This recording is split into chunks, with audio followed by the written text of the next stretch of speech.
Tema kita yaitu tentang adab bertetangga. Kenapa kita penting untuk memperhatikan masalah tetangga? Karena tetangga orang yang hidup yang paling dekat dengan kita.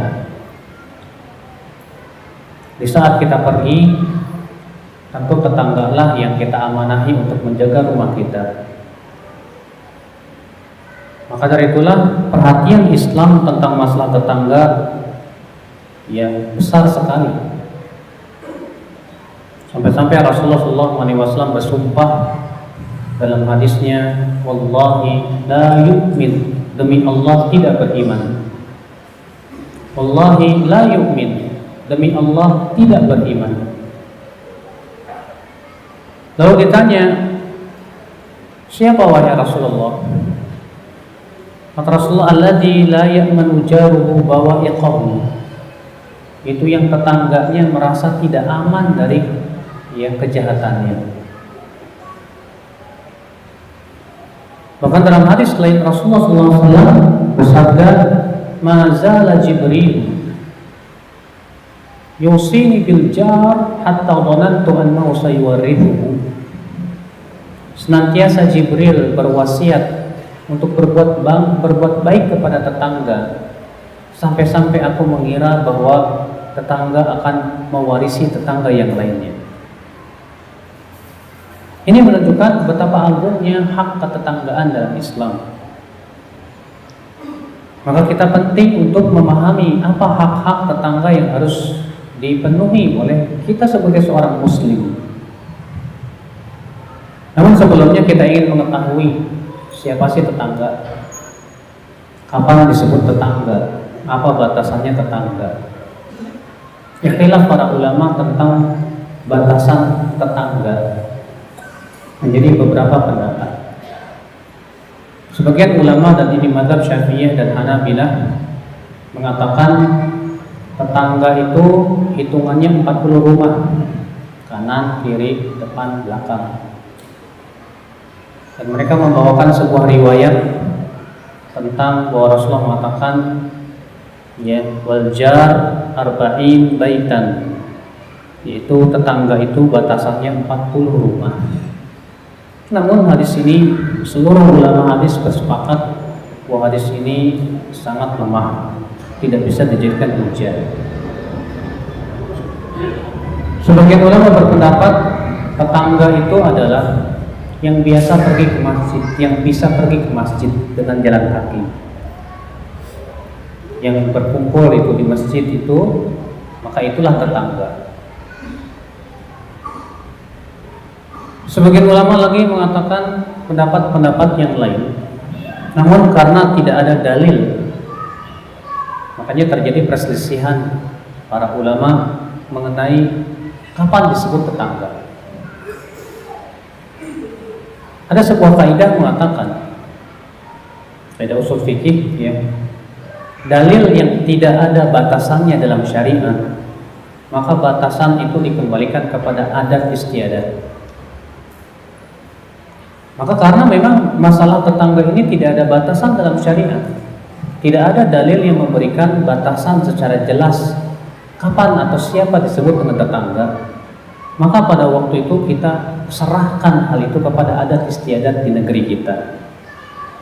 Saya yakin rumah yang dekat dengan rumah kita itu pasti disebut tetangga. Semua sepakat. Cuma masalahnya adalah batasannya berapa rumah, itu jadi masalah. Karena memang dalilnya tidak sahih dan tidak ada hadis yang sahih masalah ini, maka kita kembalikan lagi kepada adat istiadat. Allah Subhanahu wa taala di dalam Al-Qur'an membagi tetangga menjadi dua. Yang pertama, al-jari dzil qurba, tetangga dzil qurba. Dan yang kedua, wal jari junub. Terjadi perselisihan para ulama tafsir ketika menafsirkan makna al-jari dzil qurba dan al-jaril junub. Pendapat pertama mengatakan al-jari dzil qurba artinya tetangga dekat. Sedangkan al-jari al-junub artinya tetangga jauh. Dan kebanyakan para ahli tafsir mengatakan al-jari dzil qurba artinya tetangga yang mempunyai kerabat, ya, kekeluargaan dengan kita dan nasab. Sedangkan al-jari al-junub artinya tetangga yang tidak mempunyai dan tidak memiliki kekerabatan dengan kita. Dan kedua-duanya Bapak sekalian adalah tetangga. Dan para ulama mengatakan tetangga itu bukan hanya sebatas tempat tinggal, tapi lebih umum dari itu. Antum ya di kantor ada tetangga, antum di pasar jualan ada tetangga, bahkan antum duduk di pesawat pun ada tetangga. Maka itu semua masuk di dalam makna tetangga. Iya. Maka itulah tetangga ya akal Islam yang harus kita kenali. Siapa tetangga kita? Sehingga kita pun tahu bahwa dia adalah hak. Iya. Dan tetangga dibagi oleh para ulama menjadi 3. Yang pertama, tetangga mukmin yang merupakan karib kerabat kita. Yang kedua, tetangga mukmin tapi bukan karib kerabat kita. Yang ketiga, tetangga non muslim. Adapun tetangga yang muslim dan dia karib kerabat kita, maka dia mempunyai 3 hak. Hak pertama, hak tetangga. Hak kedua, hak muslim. Dan hak ketiga, hak karib kerabat kita. Jadi kalau kakak kita, paman kita, adik kita kebetulan menjadi tetangga kita, berarti dia punya 3 hak. Ya, hak tetangga, hak karib kerabat, dan hak muslim. Hak muslim apa Pak? Yang disebutkan dalam hadis, hak muslim atas muslim yang lainnya ada 6. Kalau bertemu ucapan salam, kalau sakit jenguk, dan yang lainnya. Hak tetangga nanti kita akan sebutkan. Hak karib kerabat untuk silaturahim ya kepada dia. Yang kedua yaitu tetangga muslim namun tidak punya hubungan nasab, maka dia hanya punya 2 hak saja.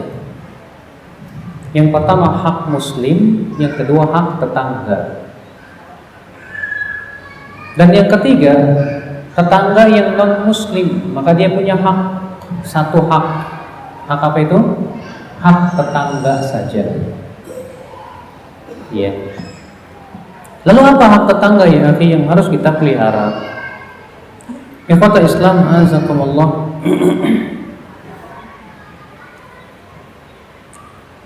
Apabila dia tetangga kita seorang muslim, maka yang hak yang harus kita pelihara adalah an yuhibba li jarihi ma yuhibbu li nafsihi. Hendaklah ia menyukai untuk tetangganya apa-apa yang ia suka untuk dirinya. Dan hendaknya ia tidak suka untuk tetangganya apa-apa yang ia tidak suka untuk dirinya. Ini juga mencakup baik muslim maupun non-muslim. Bapak suka enggak tetangga kita berbuat gaduh dan mengganggu diri kita? Tidak suka. Kita pun tidak boleh suka untuk mengganggu tetangga kita. Bapak suka kalau tetangga kita berbuat baik kepada kita? Suka. Demikian pula kita pun harus suka diri kita berbuat baik kepada dia. Dan inilah yang dimaksud dalam hadis Nabi SAW, la yu'minu ahadukum hatta yuhibba li akhihi ma yuhibbu li nafsihi minal khair. Tidak beriman seseorang dari kamu sampai ia suka untuk saudaranya sebagaimana ia suka untuk dirinya dari kebaikan. Iya. Kita tidak ingin menjadi tetangga yang suka mengganggu tetangga orang lain. Karena dalam Islam sudah kita sebutkan akhi, hak tetangga itu besar ya. Maka dari itulah kita tidak boleh mengganggu tetangga kita dengan berbagai macam cara. Kadang ada orang ya, mengganggu tetangga dengan murotal Al-Quran, ya, sehingga tetangganya tidak bisa tidur gara-gara kita setel kaset murotal kencang-kencang. Boleh tidak, Bro? Boleh nggak? Kan baca Quran bagus. Hah? Baca Quran bagus loh. Boleh nggak? Baca Quran bagus, Pak, tapi kalau mengganggu tetangga nggak boleh. Ada sebuah hadis diriwayatkan Abu Daud bahwa Rasulullah SAW masuk ke dalam masjid. Masuk ke mana? Ke masjid. Rupanya didapati para sahabat sedang sholat, masing-masing sholat sunnah. Dan rupanya mereka mengeraskan bacaannya masing-masing. Akhirnya Rasulullah bersabda apa? Ala inna kullakum munajin rabbah. Ketahuilah, setiap kalian sedang bermunajat kepada Rabb-nya. Fala yajhar ba'dukum ala ba'd. Janganlah sebagian kalian mengeraskan bacaannya mengganggu yang lain. Baca Quran bagus, Pak, tapi kalau baca Quran itu mengganggu tetangga nggak boleh. Ya. Saya mau setel kaset ceramah, biar tetangga saya dengar. Disetelnya kenceng-kenceng. Kira-kira tetangga mau terima nggak? Belum tentu. Bisa jadi tetangga lagi ngantuk, butuh istirahat, lagi sakit gigi, dan yang lainnya. Dari mana Anda tahu bahwasanya tetangga itu pasti akan dengar kita? Yang ada pasti ngomel-ngomel, Pak. Siapa sih orang pagi-pagi ya setel kaset ceramah kenceng banget gitu kan. Bisa mengganggu, bisa. Maka dari itu ya akhi azakumullah, walaupun itu sifatnya ibadah, walaupun itu sifatnya baca Quran ataupun zikir, tapi kalau sudah mengganggu tetangga tetap tidak boleh. Ya, tidak boleh ya akhi Islam azakumullah. Maka kalau kita tidak suka diganggu oleh orang, kita pun jangan suka mengganggu orang. Kalau ada tetangga berkata, ya terserah saya dong, ya saya mau gimana kek, ini kan kemerdekaan saya. Kita katakan Anda punya kemerdekaan, tetangga Anda pun juga punya kemerdekaan. Kalau Anda merdeka ingin bersuara keras, hak tetangga Anda pun merdeka tidak mau diganggu. Tak bisa dalam hal ini akal Islam. Maka itu yang pertama ya akal Islam azakumullah. Yang kedua, ya hak tetangga ada mu'idaihi bi ayyi syai'in min qaulin aw amal. Jangan mengganggu dia dengan perkataan maupun perbuatan. Segala sesuatu yang bisa mengganggu tetangga tidak boleh, baik dengan perkataan, perbuatan, ataupun dengan kata-kata. Kadang maaf ya, kita ini kalau ngomong sama orang, sama tetangga suka nyelekit. Tahu kan nyelekit? Nyelekit itu nyakitin hati, Bang. Ada sebuah hadis, dan hadis ini disebutkan Al-Mudhi dalam kitab Targhib wa Tarhib. Dan hadis ini sahih. Dilaporkan kepada Rasulullah seorang wanita, yukthiru min sholatil lail, banyak sholat malamnya. Wasaum, banyak puasanya. Wasadaqah, banyak sedekahnya. Lakinnahu yu'dhi jiranahu bilisani, tapi dia suka menyakiti tetangga dengan lidahnya. Bagaimana wanita ini ya Rasulullah? Kata Rasulullah, la khaira fiha, tidak ada kebaikan pada wanita itu. Hiya finnar, dia di dalam api neraka. Bayangkan, wanita ini banyak sholat malam, wanita ini banyak puasa, wanita ini banyak sedekah, tapi lisannya suka nyakiti tetangga dengan lidah-lidahnya. Apa kata Rasul? Tidak ada kebaikannya wanita. Dia dalam api neraka. Kalau tidak ada kebaikannya gimana sih? Bukannya dia sholat malam, bukannya dia sedekah dan yang lainnya. Tapi Rasulullah mengatakan tidak ada kebaikannya. Maksudnya, kalau ibadah itu memberikan kebaikan, tentu akan memberikan pengaruh. Lidahnya pun tidak akan menyakiti orang lain. Bukankah Pak, ibadah itu tiada lain tujuan yang paling agung adalah memperbaiki hati manusia, memperbaiki akhlak manusia. Nah, ternyata kok ibadah tidak memberikan pengaruh dalam tingkah laku. Makanya Rasulullah mengatakan tidak ada kebaikan yang wanita itu, dia dalam api neraka. Kemudian dikatakan lagi kepada Rasulullah, ya Rasulullah, satu lagi wanita yang sholatnya enggak terlalu banyak, hanya yang wajib-wajib saja. Sedekahnya enggak banyak, puasanya juga yang wajib saja. Bagaimana? Tapi dia tidak pernah menyakiti tetangga. Kata Rasulullah, ya fil jannah, dia di surga. Masya Allah, sampai-sampai demikian masalah rumah tangga, tetangga, mengganggu tetangga berat di mata Allah. Bahkan mengganggu tetangga dosanya 10 kali lipat dibandingkan dengan mengganggu orang lain. Kata Rasulullah, an yazniya rajulun bi asyrati niswatin, lebih baik seseorang berzina dengan 10 wanita daripada ia berzina dengan istri tetangga. Makanya lebih baik di sini bukannya boleh, Pak. Artinya ya, berzina dengan istri tetangga itu dosanya 10 kali lipat dengan zina dengan wanita lain.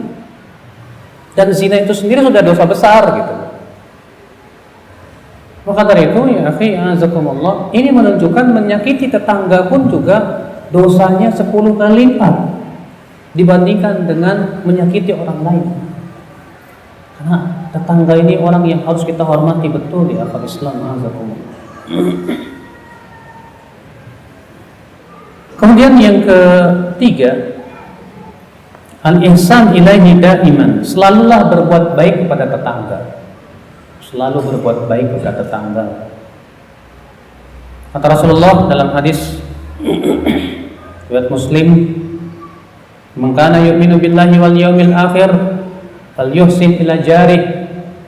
Siapa yang beriman kepada Allah dan hari akhirat, hendaklah ia berbuat baik kepada tetangga. Ternyata Pak, tidak cukup hanya sebatas tidak menyakiti tetangga. Saya tidak pernah menyakiti tetangga kok, belum cukup. Jadi gimana dong? Karena Rasulullah mengatakan falyuhsin, hendaklah ia berbuat baik. Rasulullah tidak mengatakan jangan hanya sebatas apa? Tidak mengganggu tetangga, tapi berbuat baik kepada tetangga. Bagaimana berbuat baik, Pak? Di antaranya kasih hadiah.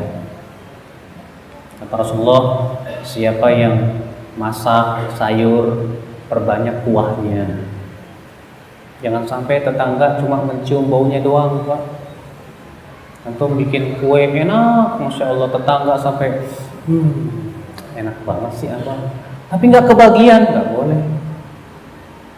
Kalau kita bikin kue enak, kalau kita bikin makanan enak, dan itu tercium oleh tetangga, tetangga harus dapat. Rasulullah mengatakan fal yukthir min maraqih, perbanyak kuahnya. Ini bukan hanya sebatas kuah, tapi semua jenis makanan yang mempunyai aroma, dan itu sampai ke tetangga kita. Jangan sampai kemudian kita tidak memberikan bagian untuk tetangga. Berbuat baik ya kepada tetangga. Ikhwata Islam, azakumullah.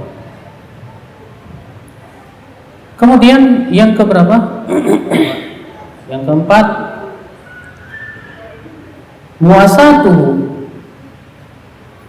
memperhatikan keadaan tetangga. Apakah dia kekurangan apa enggak? Ya. Itu penting sekali, akhi, karena Rasulullah bersabda dalam riwayat Tabrani dan disahihkan oleh Al-Hakim dan disetujui oleh Al-Dhahabi, Laisal mu'min billadhi yashba' wa jaruhu ja'i'un ila jambihi. Bukanlah mukmin itu yang kenyang sementara tetangganya lapar. Orang yang beriman tuh gak pernah sekalipun membiarkan tetangganya kelaparan. Iya. Ustaz, alhamdulillah saya mah tinggalnya di perumahan real estate. Jadi tetangga saya kaya semua. Ya alhamdulillah. Masalahnya kalau antum tinggal di kampung, di situ ada orang miskin dan yang lainnya. Menurut antum tinggal di real estate dengan tinggal di kampung lebih enak mana, Pak? Kalau menurut saya lebih enak di kampung. Kenapa? Karena di situ kita bisa merasakan ada orang miskin. Kita lihat orang miskin, alhamdulillah kita bersyukur. Kita merasa banyak kok nikmat saya yang Allah berikan kepada saya. Tapi kalau antum tinggal di real estate, tetangga beli BMW, gue maksa enggak. Wah, akhirnya berlomba-lomba. Ya, itu kekurangannya walaupun ada kelebihan yang lain. Tapi kalau kita tinggal di kampung, kita melihat tetangga kita yang miskin, Masya Allah. Membantu mereka besar pahalanya. Kita pun juga bisa merasakan bagaimana sakitnya orang yang kelaparan. Coba antum pikirkan, kalau antum seperti dia, ya, di waktu pagi antum enak ada makanan, sementara tetangga kita nggak ada makanan apa-apa. Coba bayangkan kalau kita seperti dia, rasakan. Maka dari itulah Rasulullah SAW mengatakan apa? Bukanlah seorang mukmin yang kenyang sementara tetangganya apa? Lapar. Kalau kita tahu tetangga kita lapar, kasih makan. Makanya Rasulullah pernah ditanya, ya Rasulullah, ayul Islam khair. Hai Rasulullah, Islam apa yang paling baik? Hai Rasulullah, kata Rasulullah, tut'imut ta'am, yaitu kamu memberi makan.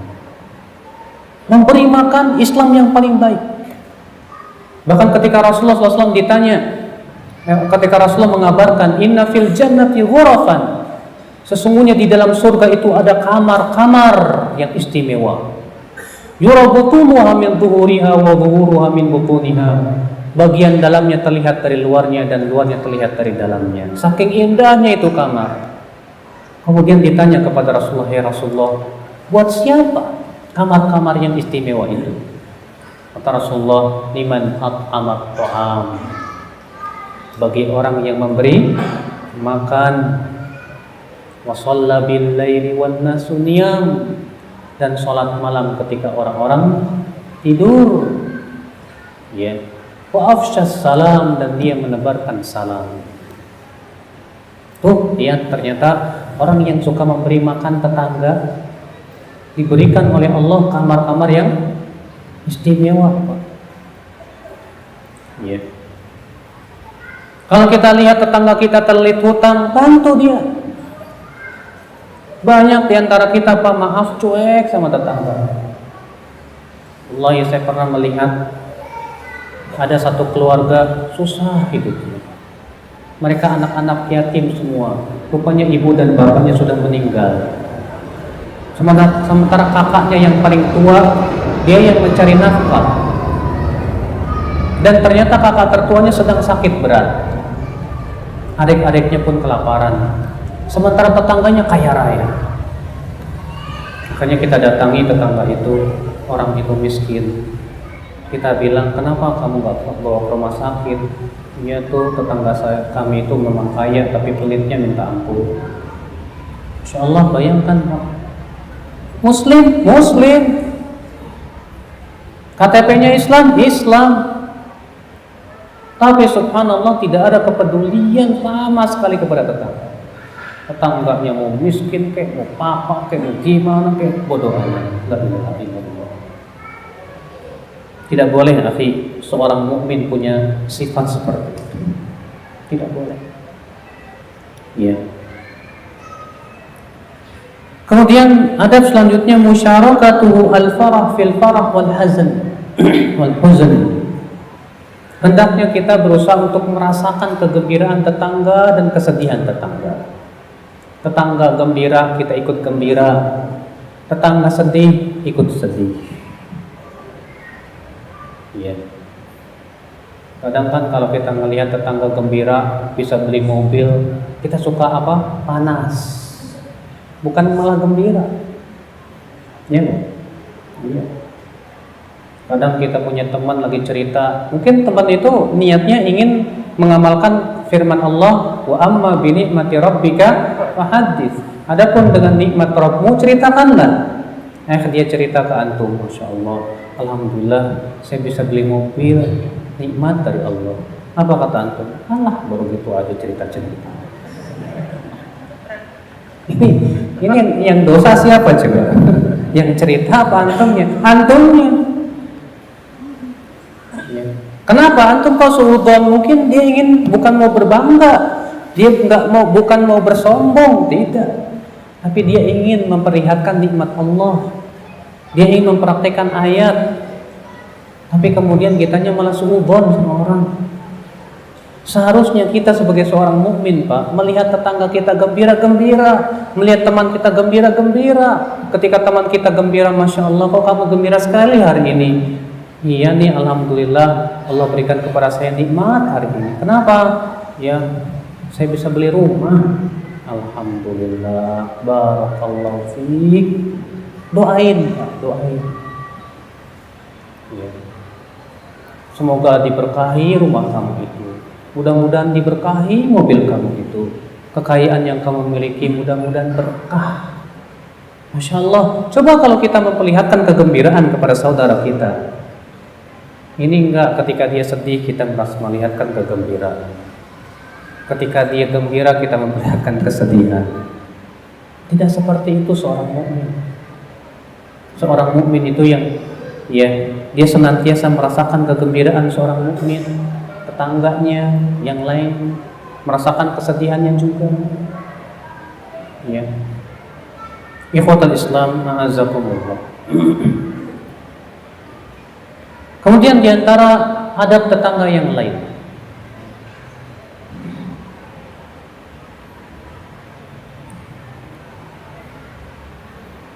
an yansahahu, memberikan nasihat yang baik kepada tetangga kalau ternyata dia berbuat perbuatan yang tidak baik.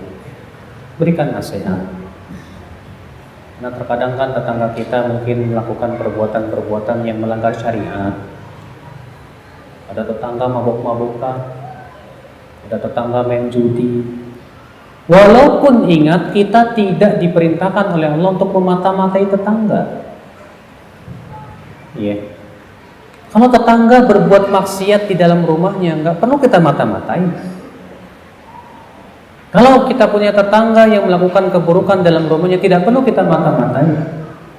Kita itu memberikan nasihat kapan, Pak? Ketika tetangga memang jelas-jelas memperlihatkan kemungkaran, maka kita nasihati sesuai dengan kemampuan kita.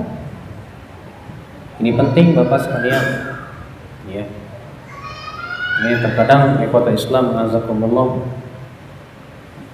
kita ini terkadang punya tetangga yang kurang paham bagaimana tata cara mengingkari. Saya pernah di Jawa itu, di suatu daerah di daerah Bekasi sana, ada seorang, saya ngisi kajian di daerah situ, kemudian DKM-nya begitu bangganya dan berkata, alhamdulillah di kampung ini tidak ada satupun non muslim, 100% muslim. Kata saya, alhamdulillah. Oh, kemarin tuh ada orang non muslim, ya, kebetulan dia ngontrak di dekat rumah saya. Wah, saya nggak mau terima ada orang muslim. Terus apa yang Bapak lakukan, Pak? Ya, saya bikin kegaduhan tiap malam biar dia pergi. Ya, pukul kaleng lah, petasan lah, apalah. Terus berhasil, Pak. Berhasil pergi dia. Masya Allah. Bangga lagi, Pak. Jadi begitu, Pak, ya caranya. Sehingga akhirnya dia pergi dalam keadaan kesal dan berkata, emang muslim itu teroris. Ya. Bukan seperti itu, Pak. Walaupun dia sebagai seorang non muslim, dia punya hak tetangga untuk dihormati, untuk tidak diganggu. Ya. Dahulu Rasulullah punya tetangga Yahudi saja, bagaimana baiknya Rasulullah kepada orang Yahudi itu. Tetap Rasulullah memberikan hadiah kepada orang Yahudi. Tetap Rasulullah tidak memberikan sesuatu yang menyakiti mereka. Kenapa kita tidak mengambil akhlak Rasulullah? Tapi kan saya nggak mau. Di sini ada non-muslim. Coba bayangkan Pak, kata saya. Kalau Bapak berakhlakul karimah, mungkin itu jadi sebab keislaman dia. Mungkin dia pengen tinggal di sini karena dia merasa mendengar tentang keindahan Islam. Tapi gara-gara Bapak, akhirnya Islam jadi tercoreng. Seharusnya kita sebagai seorang muslim lebih berhak untuk memperlihatkan akhlak. Supaya apa? Supaya mereka tertarik, bahwa inilah Islam. Islam itu memang agama yang penuh akhlak dan adab. Iya tidak? Iya. Iya. Rasulullah SAW menganjurkan kita berakhlak, tidak Pak? Wallahi akhlak. Sampai kata Rasulullah, afdalul mu'minina imanan. Mukmin yang paling utama keimanannya siapa? Ahasinuhum khuluqa, yang paling baik akhlaknya. Sampai-sampai Rasulullah menjamin dengan surga yang paling tinggi bagi mereka yang baik akhlaknya. Tetangga yang paling berhak untuk mendapatkan akhlak yang mulia dari kita. Iya. Maka dari itu, akhi azakumullah. Nah ini, kalau tetangga itu berbuat buruk, kita ingkari dengan cara yang baik, bukan dengan cara arogan. Kadang kan kita ketika mengingkari kemungkaran tuh maunya puas-puasin aja Pak. Nggak bisa seperti itu Pak. Mengingkari kemungkaran juga ada etika-etikanya, ada adab-adabnya. Nggak bisa mengingkari kemungkaran hanya sebatas dengan apa? Semangat bisa. Makanya kata para ulama, orang yang ingin mengingkari kemungkaran itu disyaratkan 3 syarat. Syarat yang pertama, berilmu tentang apa yang ia ingkari. Syarat yang kedua, dia harus punya sifat halim, bisa menguasai emosi. Syarat yang ketiga, dia harus punya sifat sabar dan tidak tergesa-gesa.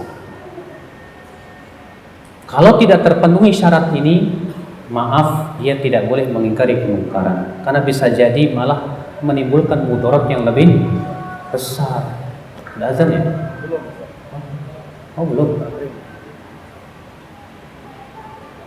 Asalnya di sini saya jam berapa?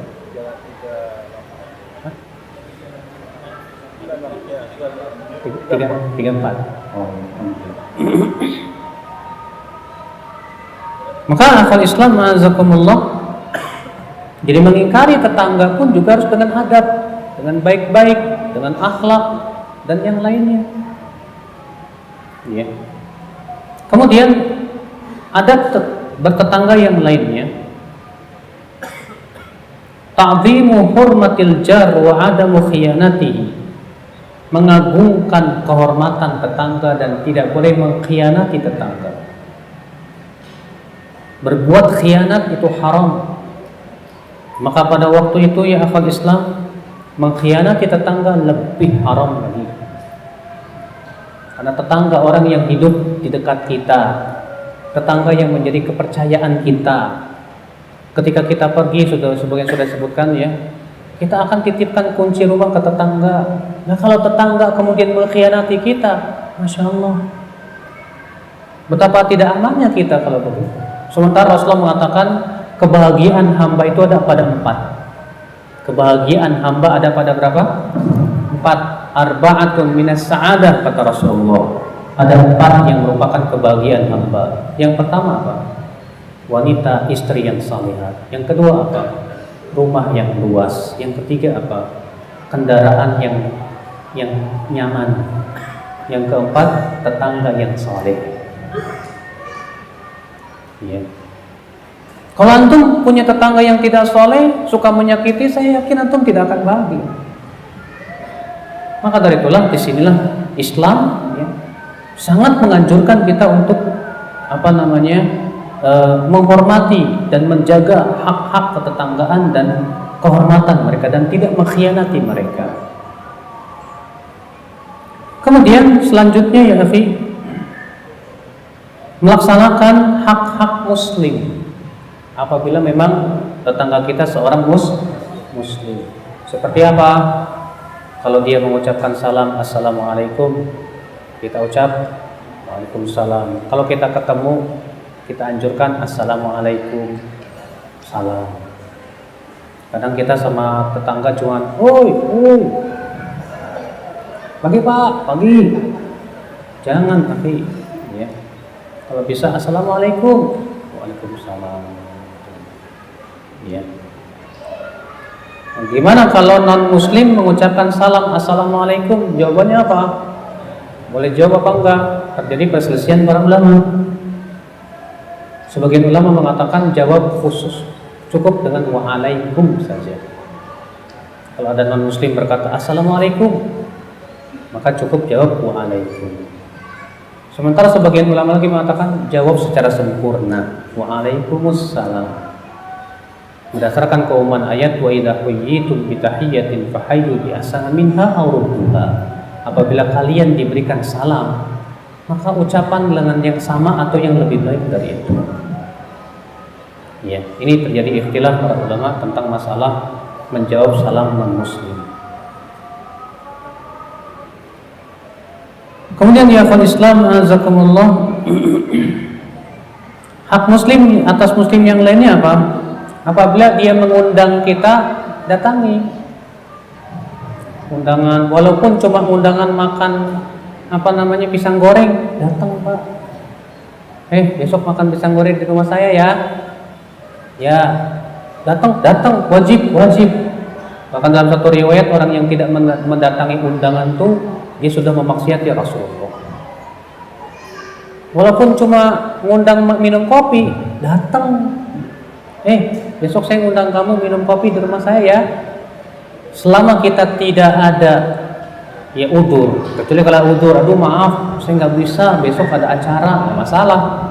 Tapi sementara kita bisa, dia ngundang kita, maka harus datang pak. Ya, harus datang. Karena ini hak muslim atas muslim yang lain.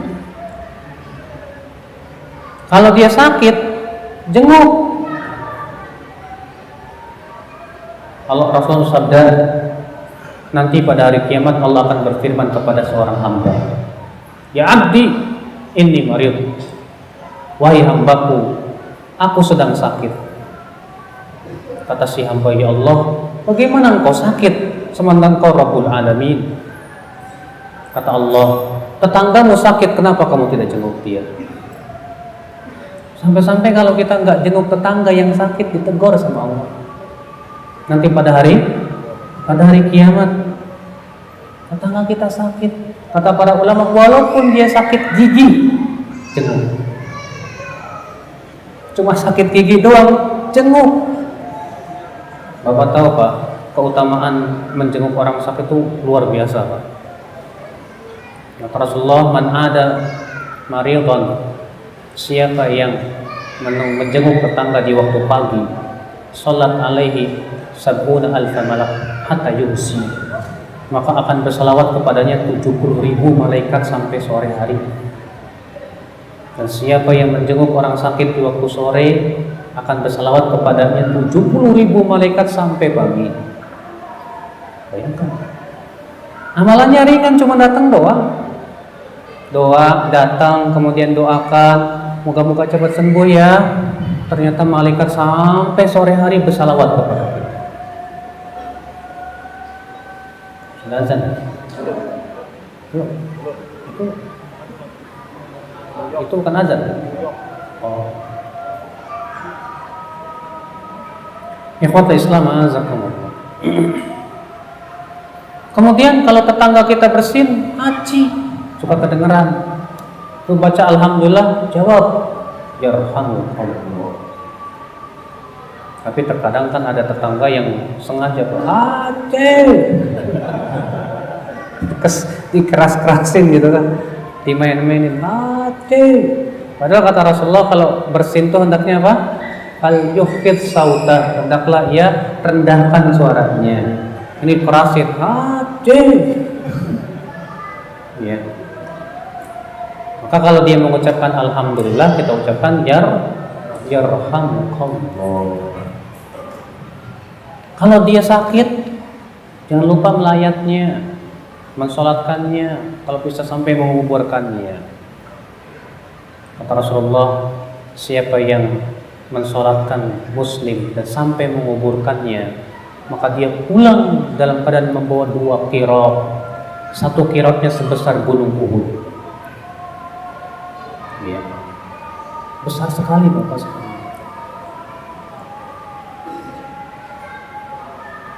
Kemudian akhwat Islam, azakumullah, kalau kita mau menjual rumah kita, nah ini adab selanjutnya. Maka yang pertama kali kita tawarkan tetangga kita. Sebagaimana dalam hadis Nabi SAW, man kanat lau ardun fa arada bai'aha falya'ridha 'ala jari. Siapa yang punya tanah dan dia mau menjual tanahnya tersebut, hendaklah ia tawarkan dulu ke tetangganya. Kenapa? Karena tetangganya yang paling berhak dulu. Saya mau jual rumah nih, rumah saya. Barangkali tetangga ada yang mau beli rumah saya. Oh, nggak mau, ya udah. Baru kita tawarkan kepada orang lain. Ya. Begitu ikhwat Islam, azakumullah. Baik, kita cukup dulu. Assalamualaikum warahmatullahi wabarakatuh.